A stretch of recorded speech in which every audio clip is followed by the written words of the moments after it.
আমি আগের একটা ভিডিওতে লিখেছিলাম যে নেতাজি সুভাষচন্দ্র বোস এবং শ্যামাপ্রসাদের সম্পর্ক নিয়ে আপনাদের আরও পড়াশোনা করতে হবে। নেতাজি শ্যামাপ্রসাদের এগেনস্টে নেগেটিভ কথাবার্তা লিখেছেন বা শ্যামাপ্রসাদ নেতাজির এগেনস্টে নেগেটিভ লিখেছেন, ওইটুকু বলে প্রমাণ করতে পারবেন না যে নেতাজি আর শ্যামাপ্রসাদের মধ্যে সম্পর্কটা কী ছিল। তো ধরুন, বাঙালি বামপন্থীদের এবং কংগ্রেসপন্থীদের একটা পজিশন হচ্ছে যে শ্যামাপ্রসাদ সাম্প্রদায়িক ছিলেন, নেতাজি অসাম্প্রদায়িক ছিলেন, সেকুলার ছিলেন, যার জন্য 1938-এ ওরকম সময় একটা মিটিং হয় বিটুইন নেতাজি অ্যান্ড শ্যামাপ্রসাদ।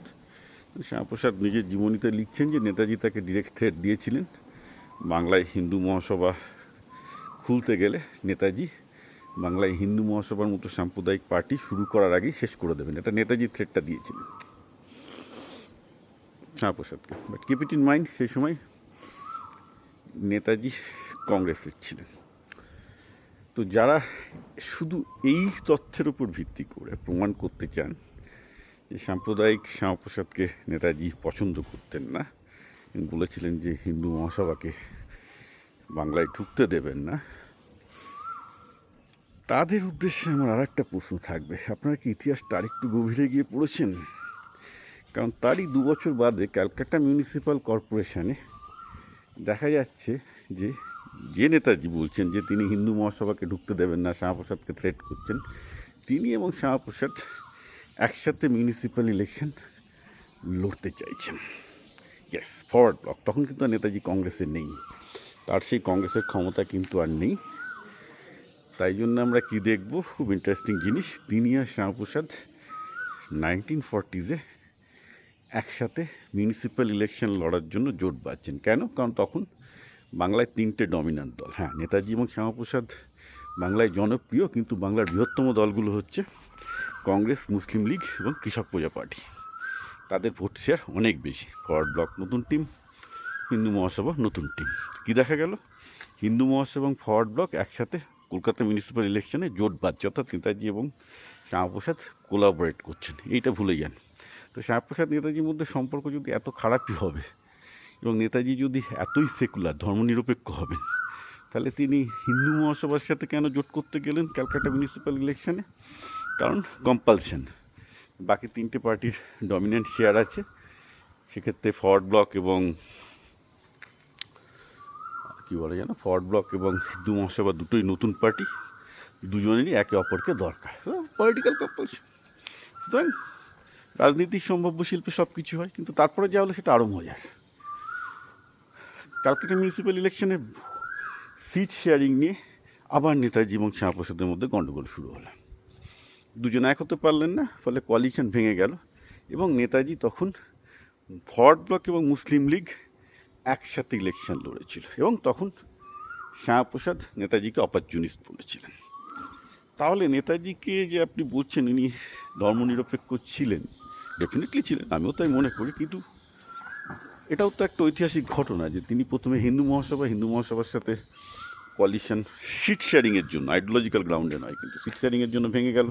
তারপর তিনি কী করলেন, তিনি মুসলিম লীগের সাথে একসাথে করে লড়েছেন। তো যারা এই প্রশ্নটা শ্যামাপ্রসাদের এগেনস্টে করেন যে 1942 ফজলুল হক মন্ত্রিসভায়, সোয়ার্দি মন্ত্রিসভায় তিনি ফাইন্যান্স মিনিস্টার হলেন, অর্থাৎ হিন্দু মহাসভা যোগ দিল এবং শ্যামাপ্রসাদ মুসলিম লীগের সাথে একসাথে মন্ত্রিসভা গঠন করলো। শুধু তাই নয়, নর্থ ফ্রন্টিয়ার প্রভিন্স আরও অনেক জায়গাতেই মুসলিম লীগের সাথে হিন্দু মহাসভা মন্ত্রিসভা গঠন করবে।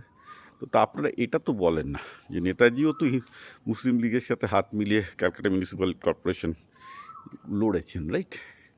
তো ওভারঅল পিকচারটা কি, ইতিহাসটা পড়লে মানে খণ্ড বিক্ষুণ্ণভাবে নেতাজি শ্যামাপ্রসাদের বিরুদ্ধে কী বলেছে, শ্যামাপ্রসাদ নেতাজির বিরুদ্ধে কী বলেছে, এগুলো পড়লে আপনারা কোথাও পৌঁছাতে পারবেন। ইতিহাস আমি আবার বলছি আর একটু গভীরে গিয়ে পড়তে হবে। গভীরে গিয়ে পড়ে দেখবেন আলটিমেটলি দুজনেই পলিটিশিয়ান ছিলেন এবং রাজনীতির জন্য কম্প্রোমাইজ করতে হয় তারা জানতেন। তারা নিজেদের সাথে কোলাবোরেট করেছেন না বা নিজেদের এগেনস্টে কাজ ছড়াছড়িও করেছেন। আরও একটা মজার ব্যাপার বলি, if you go back to 1930s কিন্তু নেতাজি এবং শ্যামাপ্রসাদের সম্পর্ক অত্যন্ত ভালো। কেন ভালো?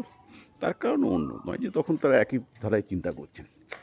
শ্যামাপ্রসাদ কংগ্রেসের নেতৃত্বকে গালাগাল দেন যে তারা হিন্দুদের ইন্টারেস্ট প্রোটেক্ট করছে না, আর নেতাজি সেই একই নেতৃত্বকে, কংগ্রেসের একই নেতৃত্বকে গালাগাল দিচ্ছেন যে তারা ভারতের স্বাধীনতার জন্য ভালো কোনো স্টেপ নিচ্ছে না, মোটিভেশন আলাদা।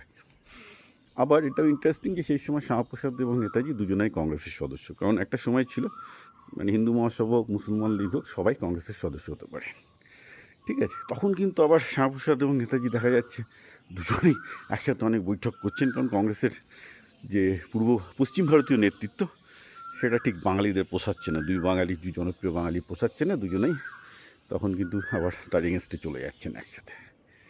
So understand this, history has its sets of layer, ইতিহাসের অনেক লেয়ার আছে। ওইভাবে নেতাজি শ্যামাপ্রসাদকে পছন্দ করতেন না, শ্যামাপ্রসাদ নেতাজিকে পছন্দ করতেন না, এইভাবে ইতিহাস লেখা যায় না। আপনারা যদি এরকম কথা বলেন আমি অনেক কাউন্টার এক্সাম্পল দেখিয়ে দেবো। মেন ব্যাপার হচ্ছে যে কোনো পলিটিশিয়ান বাই ডেফিনিশন তারা তাদের আদর্শ অনুযায়ী ক্ষমতা দখলের চেষ্টা করেছেন, তার জন্য তারা কম্প্রোমাইজ করেছেন, তার জন্য তারা যা করতে হয় করেছেন, ঠিক আছে, তাদের আদর্শ অনুযায়ী, নাথিং রং অ্যাবাউট দ্যাট। তো প্লিজ ইতিহাসটা এতটা সহজভাবে ভাববেন না। প্রাইমারি স্কুলের দু একটা বই ক্লাস নোটে কী কী লিখে দিয়েছে একটা হোয়াটসঅ্যাপ ইউনিভার্সিটিতে, তাই দিয়ে আমার সাথে তর্ক করতে না আসলেই ভালো হয়।